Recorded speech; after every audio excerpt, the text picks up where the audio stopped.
Hello there, welcome to today's video, and today I want to talk about a very important subject, something I find very interesting that I think everyone should know, something that affects us on a daily basis, something that affects everyone, that understanding it can make it easier in the process of attaining your goal or achieving your dream.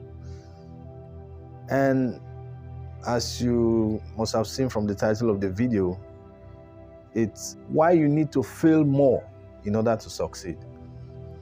You see, we have a school system that has this idea that failure is bad, that you are not supposed to fail. We are taught in school that when you fail, you get an F, which is a bad thing, which in some ways brings with it a stigma. I mean, when you fail, others look at you like either you're not serious, you're not competent, you're not good enough. And it can be a big issue for people, especially young people, when you realize that if you fail, this is how the world is going to look at you.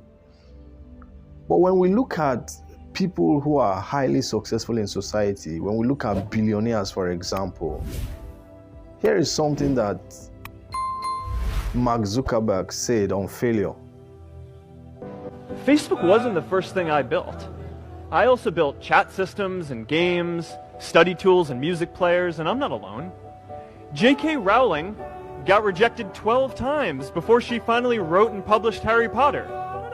Even Beyonce had to make hundreds of songs to get Halo.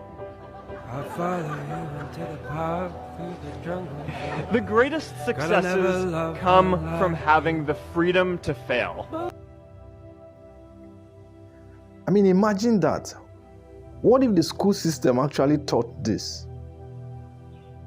That you have to get comfortable with failing, that you have to fail more in order to achieve your goals. We have a world where people are afraid of failing because we've been told that failure is bad.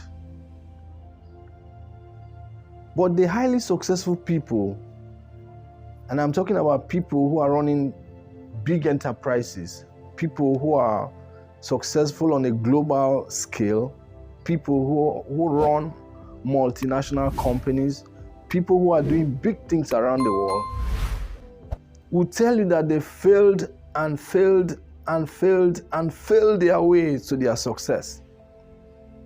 So what if the school system actually taught this?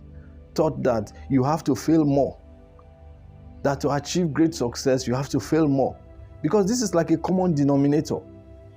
There is no highly successful person that you listen to and they tell you they did not fail many times before they achieve the success that they are enjoying today.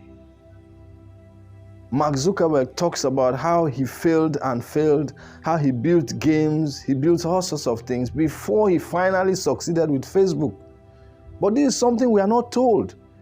I mean, it's as if he just woke up one morning and he was a success with Facebook. But that's actually not the case. The man had to fail a lot before he achieved the success he has achieved. But we are not told that. F in the school system is especially reserved for people who are not doing well. And the school system has this particular way for measuring everybody's intelligence that if you don't measure up to that particular way, therefore you are not intelligent.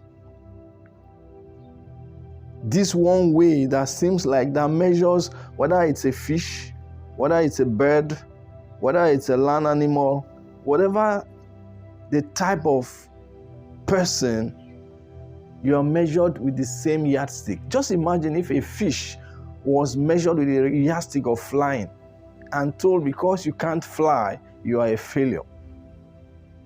Just imagine that. That a bird was told that because you can't fly, you are a failure. A bird was told because you can't swim, you are a failure. So basically, there are different types of intelligences for people. Different people have different desires, have different dreams, have different skill sets, have different natural talents. We need a school system that can tap into this, such that if you are good in music, you should have an opportunity and a platform in the school system to exhibit your talent and pursue your talent, rather than being forced to calculate numbers, or being forced to write essays in order to prove that you are intelligent. This is not just the end. The school system is so messed up that it ends up messing so many people's lives. Most people don't understand that to succeed at a high level, you have to fail a lot.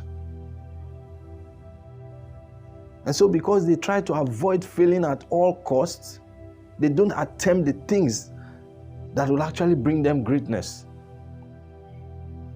In fact, for some of you watching, the fear of failure may actually be the reason you've not attempted many things that you would have loved to do.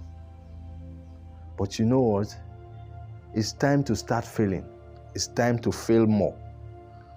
It's time to start on that thing, that goal you set, or that thing you wanted to do that you were afraid of failing. This is the time.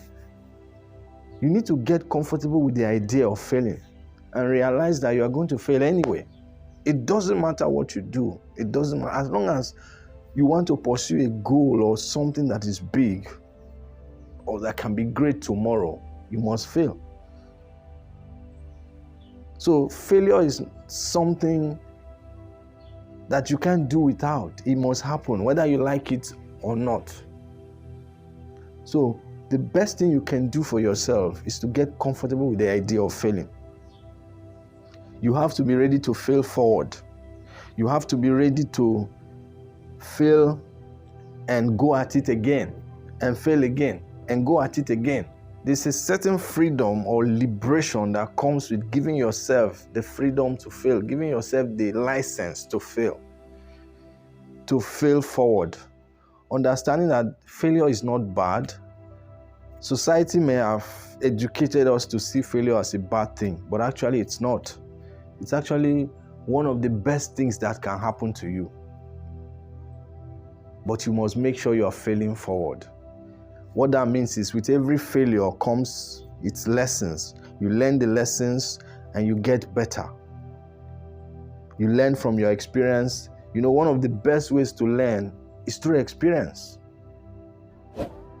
You learn, you get better, and that's how civilization itself came about. I mean, I always get inspired by the story of the first man to make automobile at a commercial rate, who himself was not an engineer, but he had the determination to make vehicles. And he put a team a team of engineers in place to build a particular engine. And along the line, from time to time, they came back to report to him and tell him how it was impossible, how they had tried their best and it was not working. And on each occasion, he told them to go back to work and improve on what they've done so far. And that's how we came to have the modern automobile, and we have the Ford company. You know, from there, you can see how cars are a common place today. We even have aeroplanes, jetliners, and what have you, you know. So the story of humanity and civilization has been a story of failure upon failure upon failure and success.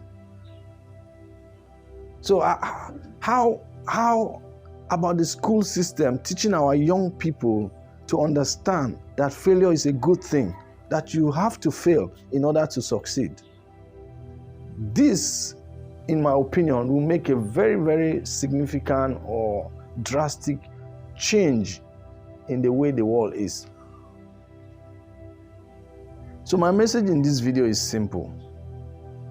If you are still afraid of failure or you don't want to fail, it's time to change your mindset. It's time to change the way you see things. It's time for you to change your perspective. It's time to understand that failure is good. Failure is a good thing. And actually, the letter F in the school system should not stand for fail. It should actually stand for find another way. Because there are always other ways to achieve results. There's always another way to achieve results. So if you don't get the results in one way, you can as well find another way to achieve that result. So nobody should be labeled a failure.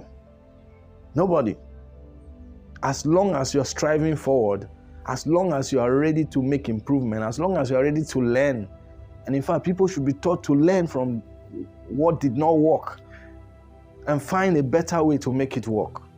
That's what will make the world a better place.